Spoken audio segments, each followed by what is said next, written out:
Assalamualaikum warahmatullahi wabarakatuh.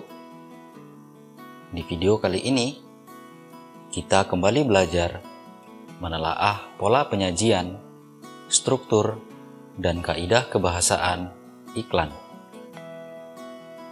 Iklan saat ini tentu bukanlah hal yang asing, karena ada banyak sekali jenis iklan yang kita jumpai di beberapa media, seperti media elektronik dan media cetak.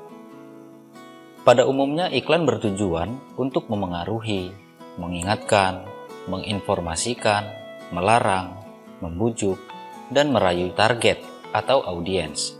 Salah satu yang paling berperan dalam sebuah iklan adalah teks iklan.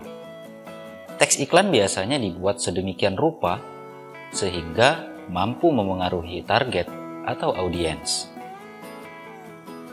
Pola penyajian iklan. Iklan, slogan, maupun poster dapat ditemukan di berbagai tempat dan setiap saat. Iklan dapat disajikan secara tertulis di surat kabar, majalah, atau internet. Sementara slogan dan poster dapat ditemukan dalam bentuk pajangan di tempat-tempat umum. Dalam penyajian secara lisan, iklan dapat disimak melalui radio, televisi, atau internet. Iklan merupakan gabungan teks lisan, tertulis, dan gerak. Bentuk-bentuk iklan tersebut memiliki karakteristik dalam pola penyajiannya. Yang pertama, iklan media cetak.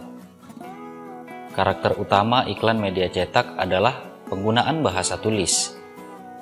Selain mengutamakan kejelasan kata-katanya, iklan di media cetak mengandalkan desain grafis seperti warna dan bentuk huruf, tata letak, dan gambar.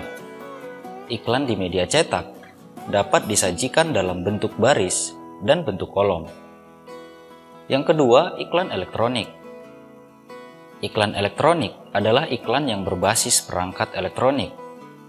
Iklan elektronik mencakup yang pertama, iklan radio. Iklan ini mengandalkan efek suara, baik berupa tuturan, musik, maupun bunyi-bunyi. Yang kedua, iklan televisi. Iklan ini mengandung unsur suara, gambar, dan gerak. Yang ketiga, iklan film.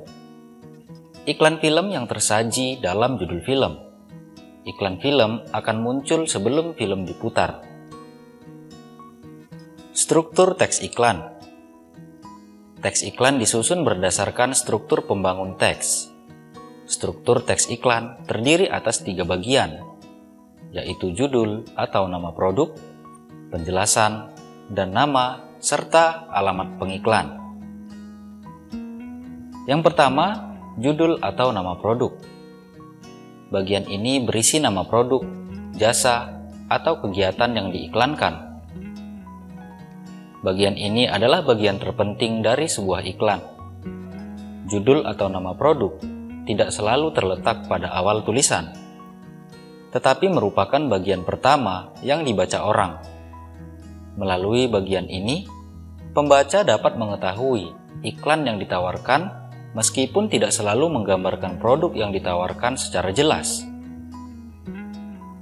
Struktur yang kedua, penjelasan. Bagian ini berisi tujuan produk, jasa, atau kegiatan yang diiklankan. Bagian ini juga menerangkan penjelasan dan detail iklan. Aspek-aspek yang ingin disampaikan atau ditawarkan pemasang iklan disampaikan secara terperinci. Struktur yang ketiga, nama dan alamat pengiklan. Bagian ini berisi nama orang, alamat, atau nomor telepon yang dapat dihubungi. Kaidah kebahasaan iklan. Ciri atau kaidah kebahasaan teks iklan adalah aturan bahasa yang digunakan dalam sebuah teks iklan.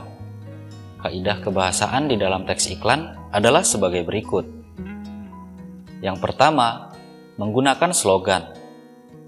Slogan adalah perkataan atau kalimat yang menarik, mencolok, dan mudah diingat untuk menyampaikan sesuatu.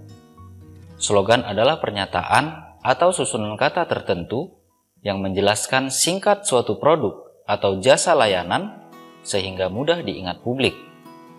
slogan sangat penting untuk dunia periklanan. Dengan slogan, iklan akan mudah diingat publik dan akan lebih terkenal. Contoh, merdeka atau mati. Say no to drugs. Kaidah kebahasaan iklan yang kedua, menggunakan kalimat persuasif.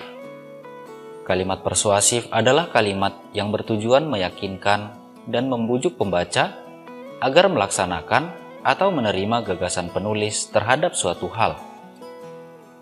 Kaidah kebahasaan iklan yang ketiga, menggunakan subjek orang pertama. Teks iklan biasanya menggunakan subjek orang pertama tunggal, seperti aku, saya, atau orang pertama jamak, seperti kami, untuk mengganti pihak atau instansi pemasang iklan.